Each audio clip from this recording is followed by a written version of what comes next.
Toda quarta-feira, às 20 horas, o programa Espiritualidade e Saúde vai ao ar e nós recebemos pessoas especiais para esse bate-papo, para um diálogo tão gostoso, natural e espontâneo.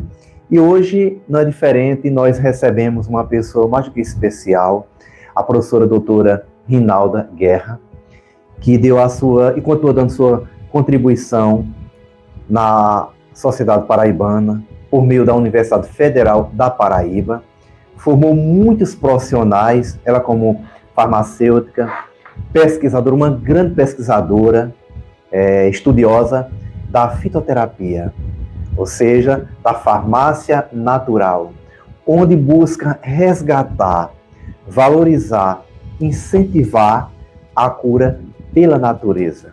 Então, para nós, para mim, para a doutora Valdelene, Rodrigo que está aqui filmando, nos acompanhando, e você em casa, é um grande presente, né? Até a gente brincar assim, é uma relíquia, né? É um patrimônio nosso. Então, a professora doutora Rinalda é uma alegria muito grande, porque nós sabemos o quanto nós recebemos dos nossos bisavós, nossos avós, essa herança cultural, a sabedoria popular, até porque a ciência, ela busca, a partir do conhecimento, né, da base, pesquisar e validar esse conhecimento. Que bonito a senhora, como estudiosa, cientista, valorizar e, por meio da sua simplicidade, a senhora se fazer um com o outro. Eu conheci a senhora na Pastoral da Pessoa Idosa, aqui na Arquidiocese, né? Então, uma alegria muito grande. E qual é, assim, para a senhora, conhecer esse espaço, a Casa da Paz, conhecer esse espaço, assim, tão... Estamos falando de espiritualidade, né? Que já exala, né? E o contato com a natureza, né? As plantas, um lugar assim propício também para a gente cultivar as plantas medicinais. Olha, para mim foi um presente de Jesus. Foi um presente dele, porque eu nada faço sem falar com ele. Então, eu tenho umas limitações de saúde. A minha idade hoje, 74 anos, tem umas várias comorbidades, mas meu pai, o senhor vai me dar condições de eu ir atender a esse convite? E ele me disse sim, vá, você vai ter condições de ir. Então, eu fiquei maravilhada ao entrar nessa sala. A minha emoção foi muito grande, porque eu faço parte do apostolado do coração de Jesus. Então, quando eu entrei, né, no ambiente todo, já foi assim para mim, porque eu tenho a impressão que eu já tinha vindo nesse lugar há muitos anos atrás, com o padre Hernando, quando existiam as irmãs franciscanas aqui. Mas faz muitos anos. Eu não sei nem calcular quantos anos faz, que eu nem lembrava mais. Eu tinha ideia mais ou menos quando ela vinha dirigindo que ia chegar num local muito bonito. E a natureza é Deus. Então, está contemplando a natureza, está falando com Deus diretamente. Então, a emoção foi muito grande, muito grande. Encontrar um local tão bonito, tão cheio de espiritualidade, Jesus no controle, Jesus no comando, é uma coisa que eu não tenho nem palavras para expressar da minha alegria. Professora Rinalda, nós sabemos que quando nós escolhemos, ou melhor, nós somos escolhidos para uma profissão, para uma vocação, primeiro vem, por que você quis ser farmacêutica, bioquímica, pesquisadora? Primeiro vem logo a resposta de modo já assim geral, porque eu gosto de cuidar. Bom, quando a senhora fala de Deus, do chamado à vida, da natureza, como despertou seu desejo de se tornar uma grande farmacêutica, docente, e também formar tantos profissionais, a exemplo da doutora Valdelene, né, que também é farmacêutica, e depois, e concomitantemente, se formou em medicina. Qual é a sensação da senhora da sua contribuição como pesquisadora diretamente com os usuários, né, as pessoas que buscam, mas também de formar profissionais na área da saúde? Olha, primeiro eu vou lhe dizer, eu desde criança queria ser farmacêutica.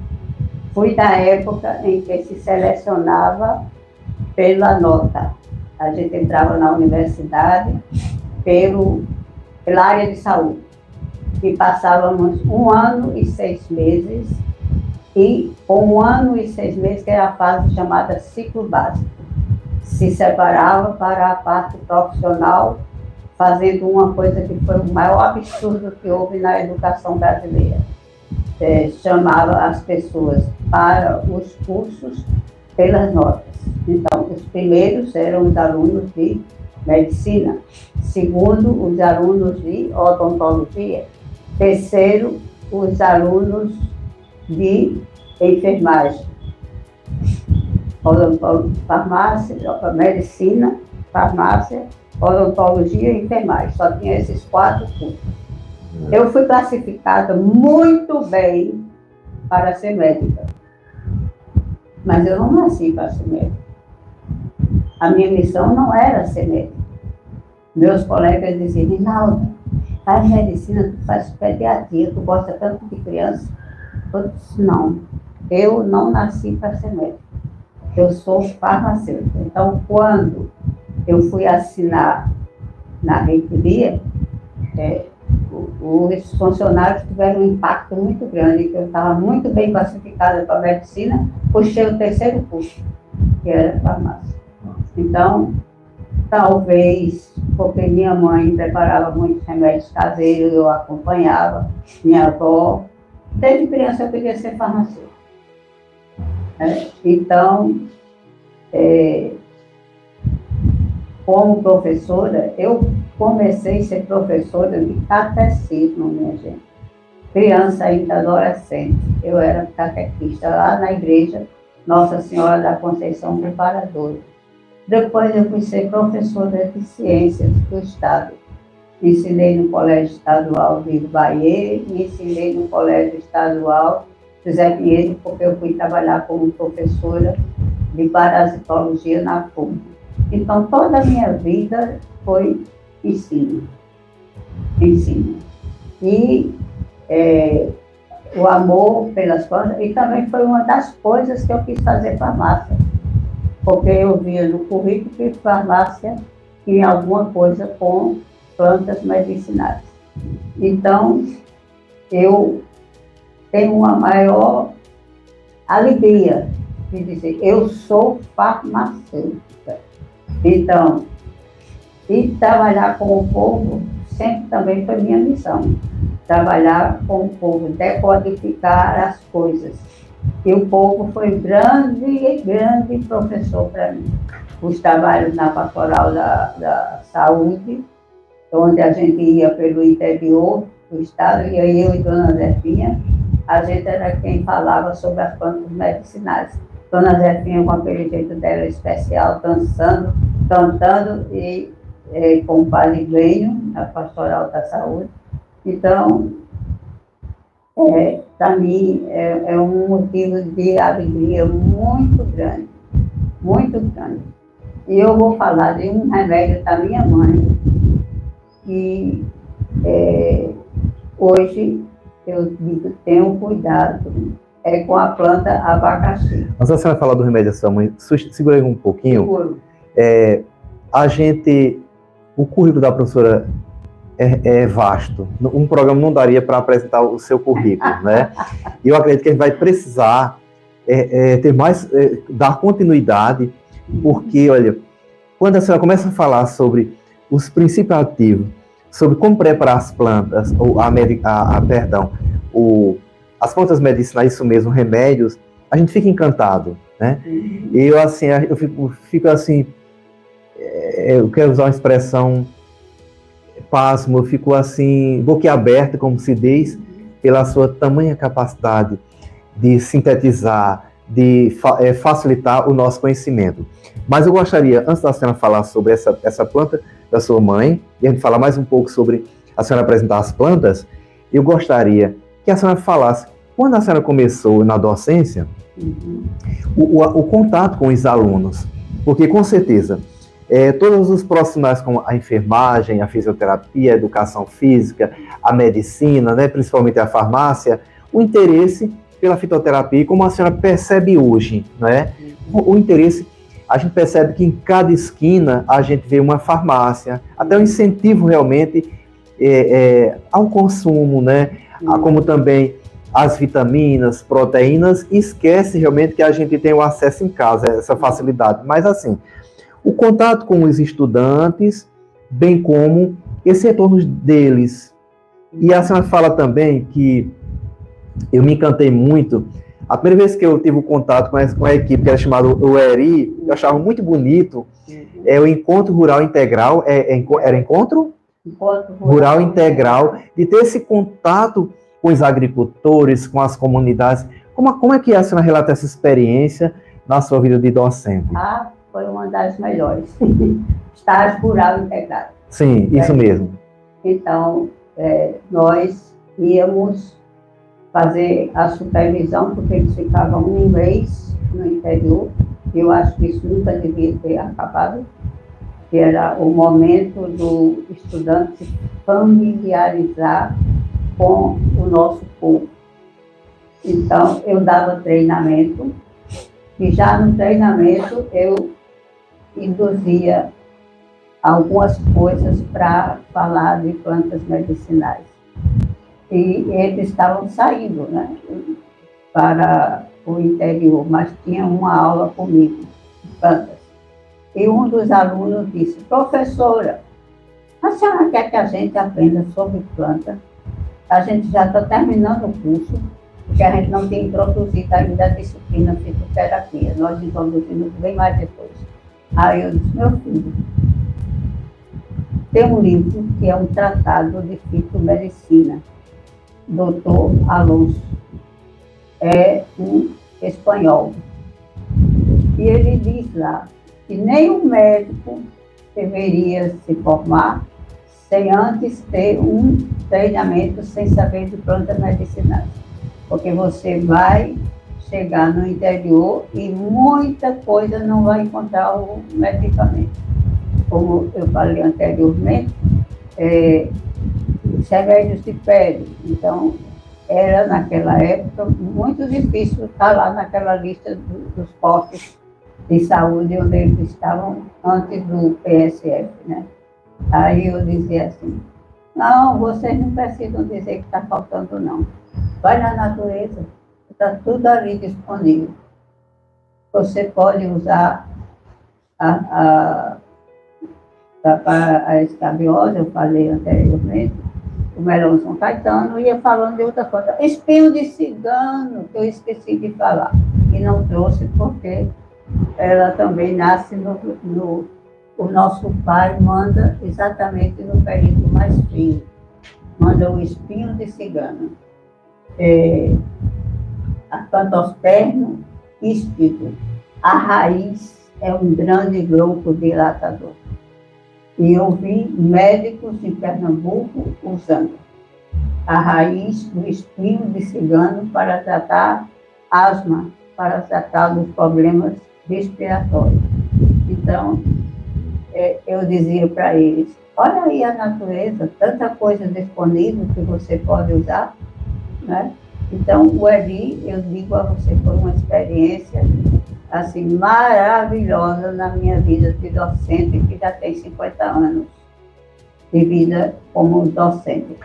Professora Arnalda, a gente percebe hoje no Instagram muitas dicas de remédios, muitas receitas.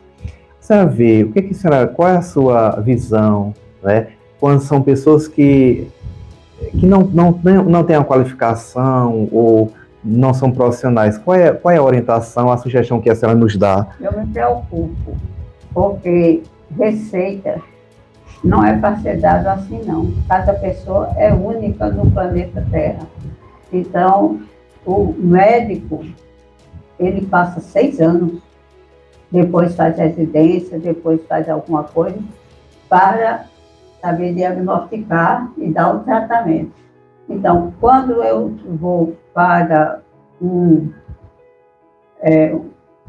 para Instagram, que tem, onde mais tem receitas, no Instagram, no YouTube, né? Acho que também no Facebook. Eu fico preocupada quando a pessoa que está falando não coloca as advertências.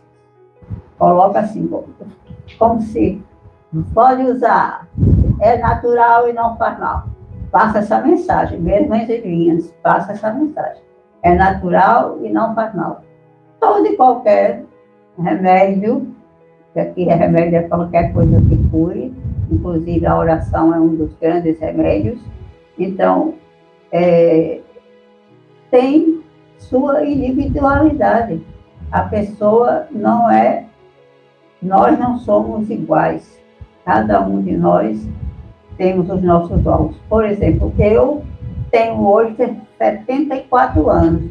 Meu organismo já não vai absorver muitas coisas já vão ser tóxicas para mim. Então, e para o recém-nascido? Oh, meu Jesus, eu tenho um susto quando estão passando receita para recém-nascido. O recém-nascido não é um adulto em miniatura, é uma criança. Por isso que a orientação, né, seja a folha ou a raiz, o caule, saber a quantidade certa, a quantidade de água, o tempo da fervura, essa vai falar sobre isso. Bom, como o programa, esse espaço realmente é um momento de esclarecimento, de aproximação, de formação. Mais uma vez eu repito, e você com certeza vamos comentar, ou estão comentando, deixa o seu comentário, sugestão, né, agradecimento, porque a gente precisa dar continuidade. Eu reforço, nós estamos aqui realmente com uma enciclopédia, com uma fonte de conhecimento, né? E a inspiração de Deus, é a força que vem de Jesus Cristo, que nos salva, né? Que veio para servir. Então, a senhora está aqui como uma serva. Esse programa tem essa finalidade também de ser um canal de serviço, né? De estar aberto ao conhecimento, ao servir. Bom, nós gostaríamos de... A senhora trouxe algumas plantas, e tem uma planta ali no chão que eu fico observando. Meu Deus, essa planta a gente vê assim, nem dá nem muita importância e arranca, joga fora, né? Queima. Então, a gente ao nosso alcance a cura e a gente não sabe. Ou seja, por isso... Planta, né? Da terceira idade. Pronto. Então, me dê aqui, Rodrigo, vai ajudar. Então, aqui. Planta da terceira idade. Sim. Ela aparece quando vai começar o inverno. O agricultor tem Sim. essa planta no sinal de que vai começar o inverno. E quando começa o inverno, começam as dores reumáticas, as dores nas articulações. Então, as folhas dessa planta, ela usada de forma adequada, e ela tem um cheiro característico para a gente indicar, para a gente identificá-la quando ela está sem flor. Essa eu trouxe do meu jardim, porque no meu jardim eu não deixo tirar as plantas, não. Os matos que são remédios. Esse aqui é um deles. Então, se a gente esmagar aqui a folha, a gente vai ver que tem cheiro de bode. Tem. E a senhora falou assim, a flor altera também esse cheiro? Não. As flores? Sim, quando as flores nascem. Não, eu não fiz essa comparação. Sim, eu acho que eu entendi. Você agora colocou... Não, é que eu entendi. Não, mas eu fazer, porque ela tá, eu já disse à moça lá de casa, não jogue saco para botar lixo em cima dessas folhas. Ela é uma planta medicinal. Só essa que estava... Quer fazer o quê? Deixa eu fazer uma pergunta. Bom, por que algumas plantas se utilizam as folhas e outras se utilizam a raiz? Vou falar do princípio ativo. Sim. Que às vezes está na raiz, às vezes está nas folhas e às vezes está na flor. Impressionante. Como, minha gente, a gente percebe assim, é tão simples. Aí quando começa a dialogar, para a gente que é leigo, meu Deus, né? Realmente, como é linda a ciência. Isso é na pesquisa, é no laboratório, é nos experimentos, né? Por exemplo, eu não sei se alguém estudou flor de metrasto, que é também chamada erva de São João. Sim. Né? Mas aqui no Nordeste a gente chama de metrasto. Então, eu não sei se alguém estudou flor, que ela é muito delicada, precisava de toneladas para você fazer uma estação, como é o caso da Boa Noite, que gerou 2 alcaloides para o tratamento do câncer, a vincristina e a vinblastina, mas hoje... A Boa Noite, que ela nasce nas calçadas de todo canto, que ela dá flor todos os dias. Chamam até de Maria Sem Vergonha, porque ela Sim. não escolhe câncer para se reproduzir. Tem a Boa Noite, tem ela branca. E ela rosa. O principativo é o mesmo? O principativo é na rosa, porque olha o nome científico, Cataranthus roseus. Então, é na cor de rosa que tem o principativo, e que é usado no tratamento do câncer. Então, para estudar flor é muito difícil. Eu, quando entrei na universidade, eu queria montar um projeto para a gente só estudar as flores. Aí, esse foi inviável, porque para a gente extrair flor, imagina essas coisas desse tamanhozinho, para a gente extrair precisaria de muitos quilos. E onde é que a gente arranja? Jesus não deu tanta abundância nas flores, não. Ele deu mais nas folhas, que são usadas, e muito usadas até externamente, na forma de pomada, para as dores articulares. Professor Rinalda, qual é a próxima planta que a senhora vai nos apresentar? Isso que vai deixando para a gente ser o interesse, um despertar, porque a senhora vai voltar, porque com certeza é a infinidade de plantas que a senhora estuda e tem conhecimento, né? Olha, qual é a próxima planta que a senhora trouxe? Agora eu só trouxe 3 plantas hoje, porque eu sei que quando eu falo de planta, eu não paro. Mas eu vou pegar aqui algumas plantas para eu falar. Eu trouxe uma listazinha, vou falar de algumas que eu não falei. Essa planta aqui, que a senhora está aqui. Aqui é a milona, a planta que representa o estado da Paraíba. Essa planta representa o estado da Paraíba? A milona representa o estado da Paraíba. É a planta símbolo do estado da Paraíba, estudada há mais de 40 anos, 30 anos, com certeza, mais de 30 com certeza. Então, o principativo dela estava na raiz. O povo do interior usava a raiz.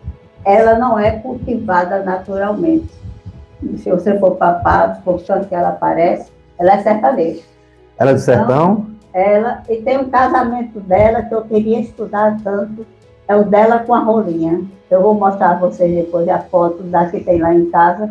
A rolinha escolhe para fazer ninho. Olha como é lindo para fazer ninho. Já está pronto o ninho. Já está pronto.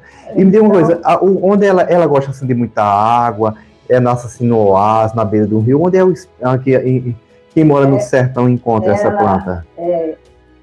No sertão, eu não colhi lá, eu não sei, mas ela precisa de água. Porque percebe aqui que realmente... Ela precisa de água. Então, ela deve estar nos locais onde tem mais umidade, mais água. Ela precisa de água.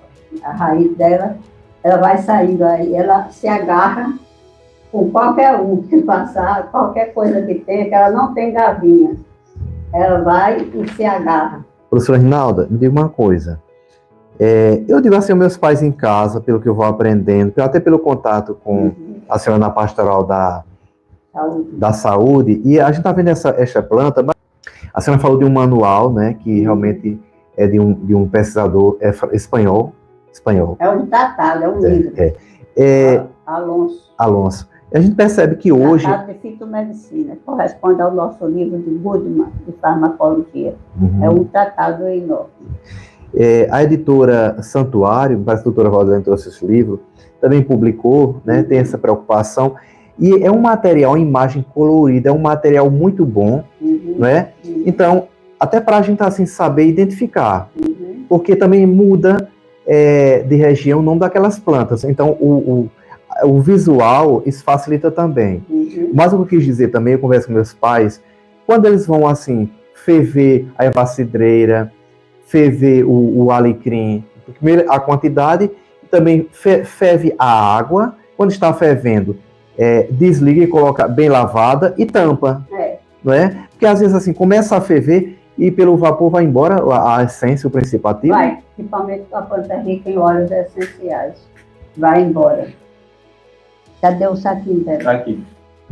Bom, sim, professora, pode continuar. Então, essa planta, ela é símbolo do estado da Paraíba. Tem a lei, que eu vou filar, porque eu não lembro o número da lei. É porque é patenteada, é registrada, para dizer assim que é nosso.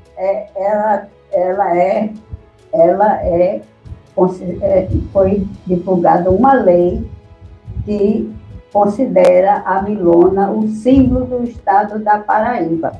Deixa eu ver o número da lei, vou filar, porque eu não tenho lembrança. Sei que foi em agosto, já faz muitos anos, viu, que foi publicada essa lei, e é por isso que eu faço questão de onde eu for, eu levo a milona.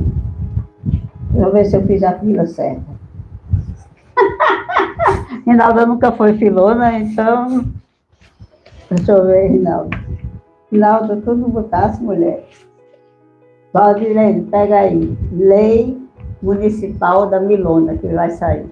Acho que é 17 de agosto, não estou lembrado do ano. Sim, então essa planta é utilizada para... Problemas respiratórios. Sim. Então, asma, ela foi estudada, justamente, o primeiro trabalho dela foi feito pela nossa reitora, Margarete Belis. Então, porque o povo utiliza para problemas respiratórios, para asma, e se confirmou. E o que foi que houve de diferente? É que na tese, a Margarete viu que o principativo tem as folhas, não precisa da raiz. Então, a gente começou a fazer um trabalho educativo para o povo não usar a raiz. Porque, tirando a raiz, mata a planta e ela não é fácil de cultivar. Ela nasce espontaneamente. Daí que eu acho que esse casamento dela com a rolinha deve ter alguma coisa que o homem ainda não descobriu. As duas caminham juntas. E ela tem as florzinhas muito miudinhas, muito miudinhas. Então, eu sou curiosa, não sei se eu vou chegar lá algum dia, de estudar essa relação da milona com a nossa rolinha.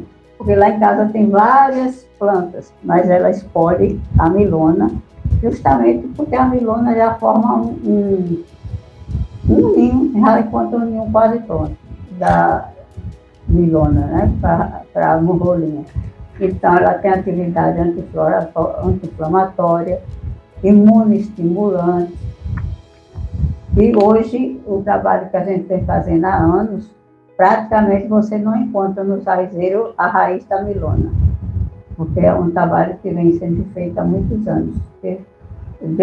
Tira as folhas e deixa a raiz, que a raiz rebrota com toda a força da natureza, deixando a raiz, claro, alimentada com água, ela rebrota uma coisa assim impressionante.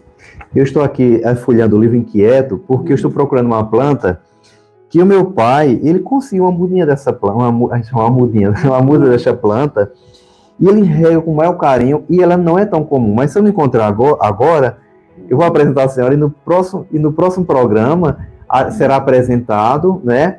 Agora eu queria perguntar à senhora, a senhora mora em casa, né? Eu digo assim, que hoje morar em casa é um privilégio para poucos. Por quê? Você tem um espaço para cultivar, mas também eu percebo também em apartamento, o contato com a natureza, a relação do homem com a natureza, né? Embeleza, e ali tem uma área que você pode plantar, que tem um pouco de sol. Para a senhora, todas as plantas elas são essenciais, mas para a senhora, qual é uma ou duas, três plantas que não deve faltar numa casa, para aquele momento que você ir aí tomar um chá, né? Você ter essa farmácia natural em casa? Qual é a orientação, a dica que a senhora dá para que cada um tenha em casa uma horta, né? Uma horta, uma planta, nem que seja um apartamento, um espaçozinho. A milona não devia faltar em nenhuma casa, por causa de todas as propriedades que ela tem. E ela tem beleza, porque vai formando uma cortina verde, né? Então, ela nasce em jarro, não tem problema de plantar. Milona. Que é essa. Que a senhora nos apresentou, sim. sim. Então, não pode faltar... Sim, a primeira planta que a senhora nos apresentou.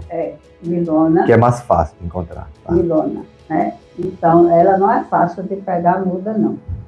O problema é esse, conseguir muda.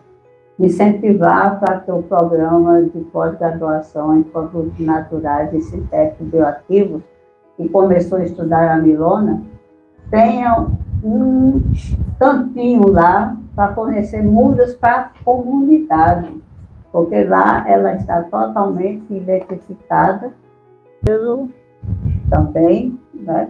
Então, é uma das plantas que eu acho que não poderia... Ela pode ser tomada liquidificador com a vitamina no suco, pode ser ingerida também? Não. Não pode, não? Eu estou perguntando porque pode acontecer, né? Não, alguém fazer isso, né? Foi divulgado. Isso. Foi publicado até livros estimulando isso. Porque ela tem princípios ativos antraquinonas que são muito tóxicos. Então, muito tóxico. Então, o uso interno pode... vários pesquisadores podem me contestar, eu aceito a contestação, mas eu, particularmente, não acho que a babosa pode ser ingerida. Você pode dizer, mas tem uma empresa dos Estados Unidos que vende para uso interno, mas eles tiraram as antraquinonas, que é a parte tóxica, né? Professora Rinalda, mais uma vez, encantadamente, eu reforço, eu reafirmo que há assim, um privilégio ter a senhora no programa Espiritualidade e Saúde, e você que nos acompanha está sendo beneficiado e também divulga o programa Espiritualidade e Saúde, porque realmente é um canal de serviço, né, de interação, e desperta em nós esse desejo de manter a relação com a natureza, de não fazer automedicação, como a senhora acabou de dizer, até a própria planta, se não for usada a quantidade certa, a maneira correta de fazer, me explique, o cozimento, por infusão, decocção. É o cozimento, e infusão para nós, infusão para o povo é uma outra coisa, mas nós chamamos de infuso a preparação que não fica no fogo, você ferve a água, coloca nas folhas e a barra, principalmente para as folhas cheirosas, que são ricas em óleos essenciais. E se for para o fogo, ele vai embora. Capim santo. Já entrou numa casa onde estão fazendo chá de capim santo? Exala, né? Sente o cheiro longe, onde estiver. Então, o capim santo é o exemplo de planta que não pode ser fervida, colocando água fervendo em cima e abafar. Isso nós chamamos de infuso. Professora Rinalda, este livro da editora Santuário, como nós percebemos, minhas 500 ervas e plantas medicinais, ou seja, a preocupação de um material de qualidade, colorido, né, para facilitar, né, a visualização. Mas eu quero perguntar, este livro ele pode ser encontrado na livraria Paulina, né? Enfim. Mas a senhora tem algum manual da Rinalda que possa, assim, de uma forma bem acessível, fácil de compreensão, pela sujeito a senhora falar, realmente científica ao mesmo tempo, tão acessível, né, para a gente? A senhora tem esse material que possa disponibilizar ou vender? Nós publicamos 2 livros nessa área de plantas medicinais.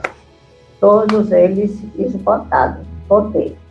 A universidade não tem dinheiro para fazer publicação em grande escala. Então, nós, o elemento fitoterápico, o nome do livro, fizemos o primeiro volume, depois fizemos outro, como o elemento terapêutico, mas não tem à venda. Edição esgotada, tem, não tem como adquirir, né?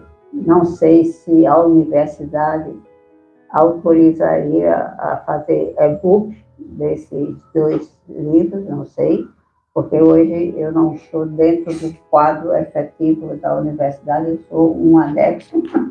Se autorizar, a gente publica pelo programa. Eu não sei se a universidade, porque são várias coisas, né? E quando sou autor, é mais fácil, porque a decisão que tomou, está tomado, né?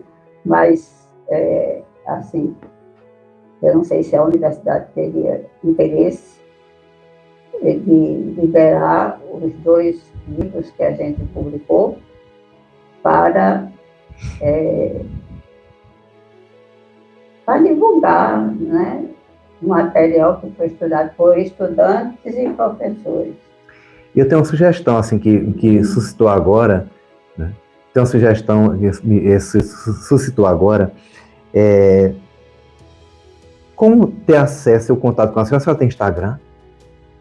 Mas não está ótimo. Pronto. Então, a sugestão, a gente vai reforçar, já fazendo o programa, eu vou dar uma sugestão e com certeza quem está acompanhando, aqui Rodrigo e a doutora Valdelene, com certeza está já em acordo. A gente não pode desperdiçar uma pessoa com tanto conhecimento, com tanta experiência, uma grande pesquisadora, né? Por que não a senhora gravar pequenos vídeos, colocar no Instagram? Cada vídeo, vamos falar de tal planta hoje, o princípio ativo, como preparar, a gente não pode perder, né? Então, que tal, a partir de hoje, esse programa Despertar na Senhora, você vai gravar uma vez por semana, um vídeo de 5 minutos já é o suficiente, mostrando a planta, o princípio ativo. O que você sabe fazer? Aquela expressão, não vou ensinar a missa para nosso vigário, né?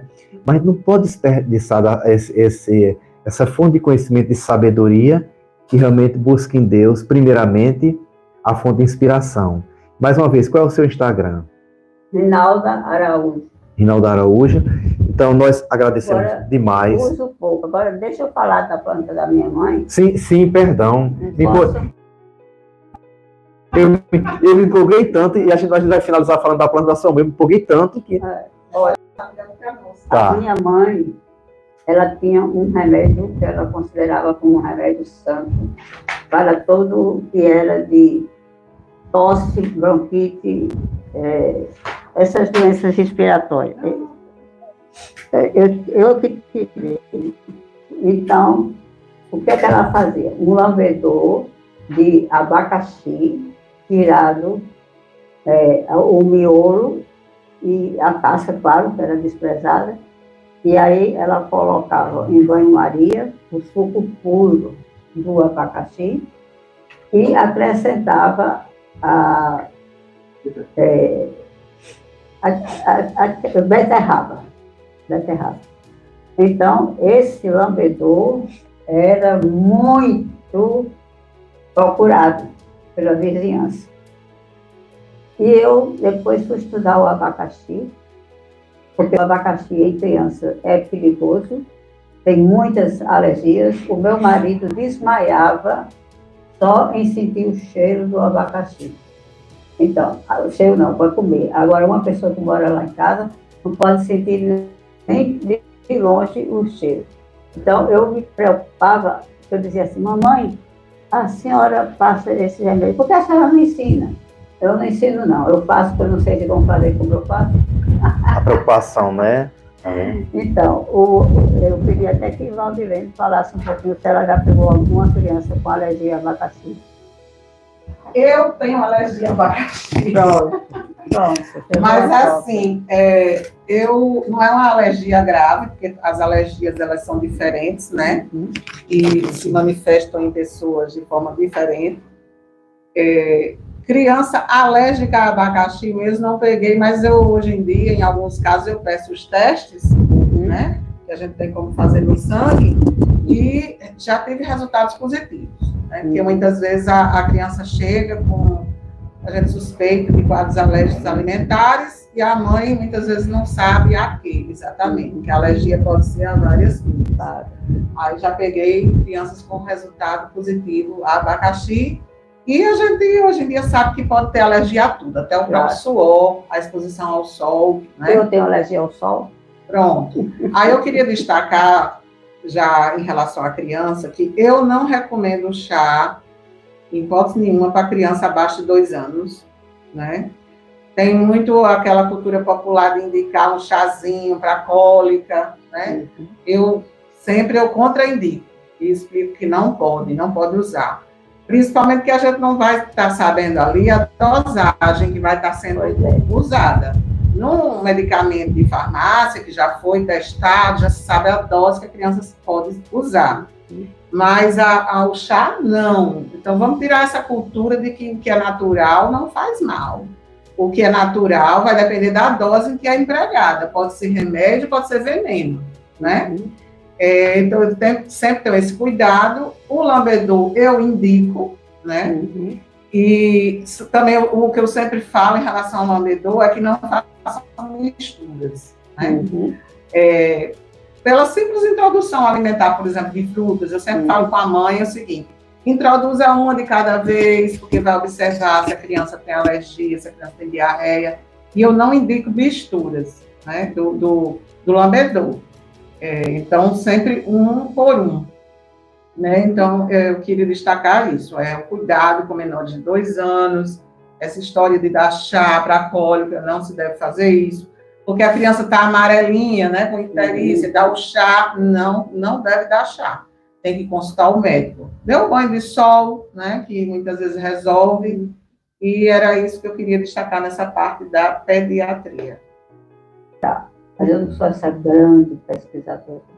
Eu sou uma raizeira com doutorado. Sou muito mais raizeira do que pesquisadora. Então, nós agradecemos imensamente a sua presença, a sua contribuição, e bem como agradecemos quem em casa está nos acompanhando, né? E sigam também o Instagram da professora Rinalda. Por favor, repita, professora, seu Instagram. Rinalda Araújo. Rinalda Araújo. É outra arroba, né? Pronto, Rinalda Araújo. E também o Instagram da Casa da Paz. E também o Instagram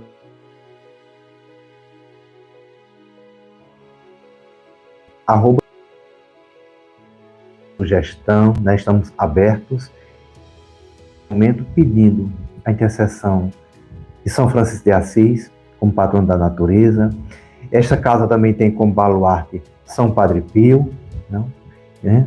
E que assim recaia sobre nós, pela intercessão desses santos, a bênção do Deus rico em misericórdia, um Deus que é Pai, Filho e Espírito Santo.